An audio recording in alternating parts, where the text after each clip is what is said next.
Video start करने से पहले मेरी आपसे एक रिक्वेस्ट है। इस चैनल को ग्रो करने के लिए मुझे आपके सपोर्ट की बहुत जरूरत है। प्लीज इस चैनल को सब्सक्राइब करके मुझे सपोर्ट जरूर करना। Thank you. कहानी की शुरुआत में हमें बताया जाता है कि आज से लगभग हजारों साल पहले राजकुमारी जिंगजुई ने अपनी प्रजा पर खौफ बनाए रखने के लिए एक खौफनाक सजा बनाई थी कि जो भी व्यक्ति उस राजकुमारी के खिलाफ जाएगा या उस तक पहुंचने की कोशिश करेगा, तब राजकुमारी द्वारा उसके कंधे पर एक निशान बनाकर उसे श्राप दे दिया जाएगा, जिसके बाद श्रापित व्यक्ति 40 साल की उम्र से ज्यादा नहीं जी पाएगा और उसकी तड़प तड़प कर मौत हो जाएगी। और इतना ही नहीं, ये श्राप श्रापित व्यक्ति की आने वाली कई पीढ़ियों को श्रापित करेगा। और यदि कोई व्यक्ति इस श्राप से बचना चाहता है तो उस पीड़ित व्यक्ति को ड्रैगन बोन और म्यू चैंग और भी इन दोनों चीजों को ढूंढकर एक साथ मिलाना होगा, जिसके बाद ही वो व्यक्ति इस श्राप से मुक्ति पा सकता है। इसके बाद हमें प्रेजेंट का सीन दिखाया जाता है, जहां हम एक प्रोफेसर और उसके स्टूडेंट को देखते हैं। दरअसल प्रोफेसर ड्रैगन बोन पर बनी हुई 8 पहेलियों को सुलझाने में लगा हुआ है ताकि वो म्यू चैंग और भी को ढूंढ सके। हालांकि उसने उन 8 पहेलियों में से 5 पहेलियों को सुलझा भी लिया है, लेकिन प्रोफेसर 3 पहेलियों को अभी भी नहीं सुलझा पाया है। इसके बाद हम प्रोफेसर के 2 और स्टूडेंट फैटी और गोल्डी को देखते हैं, जिन्होंने आज लोगों को ड्रैगन बोन दिखाने का वादा किया था, लेकिन किसी वजह से वो लोगों को ड्रैगन बोन नहीं दिखा सकते, इसीलिए सब लोग उन पर गुस्सा होने लगते हैं। वहाँ पर फैटी की गर्लफ्रेंड लिंग लोंग भी होती है, जो कि लोगों को शांत करने की कोशिश करती है, लेकिन तभी वहाँ पर लिंग लोंग का डैड जोऊ आ जाता है, जिसे देखकर सब लोग शांत हो जाते हैं। फिर मिस्टर जोऊ उन्हें बताता है कि किस तरह प्रोफेसर की टीम ने ड्रैगन बोन को हासिल किया है। उसे हासिल करने में प्रोफेसर की टीम को प्रिंसेस का श्राप भी लग गया है। खैर, इसके बाद प्रोफेसर श्रीले और हुबई को लेकर बाकी की 3 पहेलियों को सुलझाने के लिए एक आदमी के पास जाता है, जिसका नाम चैंग युगलू होता है और वो अंधा है। कुछ साल पहले चैंग भी अपनी टीम के साथ म्यू चैंग और भी को ढूंढने के लिए यूनान गया था, लेकिन वहाँ उसके सारे साथी मारे गए और वो भी अंधा होकर वापस आया था। यहाँ प्रोफेसर जब चैन से उन 3 पहेलियों का मतलब पूछता है तो वो केवल श्रीले को ही उन पहेलियों के बारे में बताने के लिए राजी होता है। प्रोफेसर और हुबई को बाहर भेज देता है। जब श्रीले चैन से उन 3 पहेलियों के बारे में पूछती है तो वो उससे इधर उधर की बातें करने लगता है। ये देख श्रीले को चैन पर गुस्सा आने लगता है। चैन उसे अपनी आंखें दिखाता है और उन्हें यूनान जाने से मना करता है और उनसे कहता है कि तुम वहाँ से कभी भी जिंदा वापस नहीं आ पाओगे। यहाँ श्रीले को चैन से कुछ खास जानकारी नहीं मिल पाती, लेकिन फिर भी प्रोफेसर अपनी पूरी टीम को लेकर म्यू चैन और भी को ढूंढने के लिए यूनान चला जाता है। रास्ता खराब होने की वजह से इनकी बस खाई में गिरने से बार बार बचती है, लेकिन सभी लोग सही सलामत यूनान पहुँच जाते हैं। वहाँ ये सब हुबई की एक फ्रेंड चाई यून के घर रुकते हैं। चाई यून की कोंग्क्यू नाम की एक बेटी भी होती है। इसके बाद रात को ये सब गार्डन में बहुत सारी फायर फ्लाई को देखते हैं, जिनसे यहाँ की खूबसूरती में 4 चांद लग रहे थे। कोंग्क्यू ने बताती है कि उन फायर फ्लाई को छूने पर वो जलकर मर जाती हैं। कोंग्क्यू ने उनके किंग को एक जार में बंद करके रखा हुआ है और उसी की महक से वो सारी फायर फ्लाई अपने किंग के पास आई हैं। यदि किसी वजह से उनके किंग की मौत हो जाती है तो वो सारी फायर फ्लाई भी अपने किंग के पास आकर जलकर मर जाती हैं। खैर, अगले दिन सब लोग म्यू चैंग और भी की तलाश में हिडन माउंटेन को ढूंढने के लिए निकल जाते हैं। हिडन माउंटेन का रास्ता एक नदी से होकर जाता है, इसीलिए सब लोग नदी के रास्ते जाने लगते हैं। जाते वक्त कोंग्क्यू ने बताती है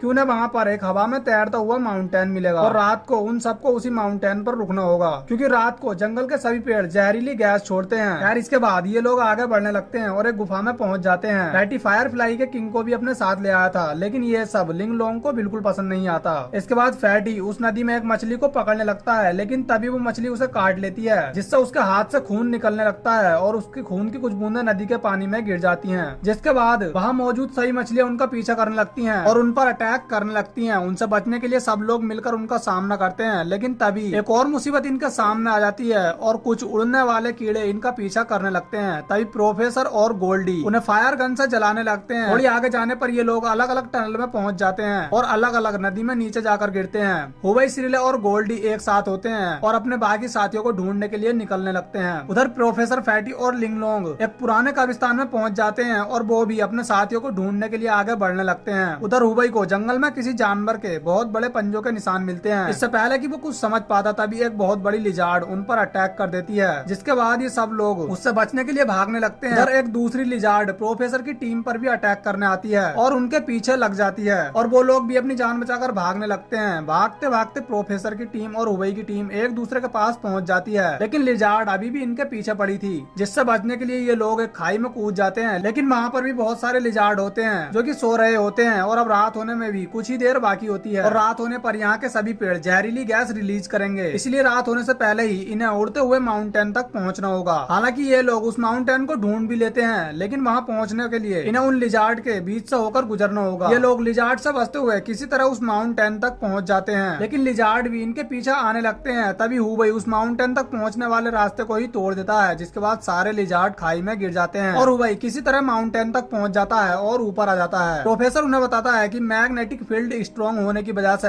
ये आइलैंड हवा में इधर उधर तैरता रहता है और इस आइलैंड पर एक ही दिन में चारों सीजन देखने को मिलते हैं। फिर रात को ये सब एक तालाब में नहाते हैं और प्रोफेसर और हुबई एक जगह बैठकर बात कर रहे होते हैं। दरअसल प्रोफेसर को लगता है कि वो म्यू चैंग ओरबी को ढूंढने से पहले ही मर जाएगा, लेकिन हुबई उसे विश्वास दिलाता है कि वो सब म्यू चैंग ओरबी को ढूंढेंगे और अपने श्राप को तोड़कर आगे की जिंदगी खुशी से जिएंगे। ये कहकर हुबई भी तालाब में नहाने के लिए चला जाता है। फिर सुबह होते ही ये लोग म्यू चैंग ओरबी की खोज में आगे बढ़ने लगते हैं, लेकिन तभी एक बड़ा सा केकड़ा तालाब से बाहर निकलता है और इन पर अटैक करने लगता है। ये सब लोग मिलकर उसका सामना करते हैं। इसी दौरान केकड़ा लिंग लोंग को बुरी तरह से घायल कर देता है, लेकिन वो इसके बारे में किसी को नहीं बताती और बाकी लोग केकड़े से लड़ने लगते हैं और उस केकड़े को भी बुरी तरह से घायल कर देते हैं। लेकिन तभी केकड़ा नदी में भागने लगता है। तब प्रोफेसर उन सबको बताता है कि इसे नदी में जाने मत देना, नदी के पानी में पहुंचते ही ये पूरी तरह से ठीक हो जाएगा और दोबारा से हम पर अटैक करेगा। लेकिन तब तक वो केकड़ा नदी में पहुंच जाता है। तभी हुबई भी नदी में कूद जाता है और इससे पहले कि वो केकड़ा ठीक हो पाता, हुबई उस पर चाकू से अटैक करता है, जिसके बाद केकड़े की खून की महक से खतरनाक मछलियां वहां पहुंच जाती हैं और केकड़े को मारकर बुरी तरह से खा जाती हैं। हुबई किसी तरह तालाब से बाहर आ जाता है। केकड़ों को मारने के बाद ये सब लोग बहुत ज्यादा खुश होते हैं। अभी लिंग लोंग बेहोश होकर जमीन पर गिर जाती है।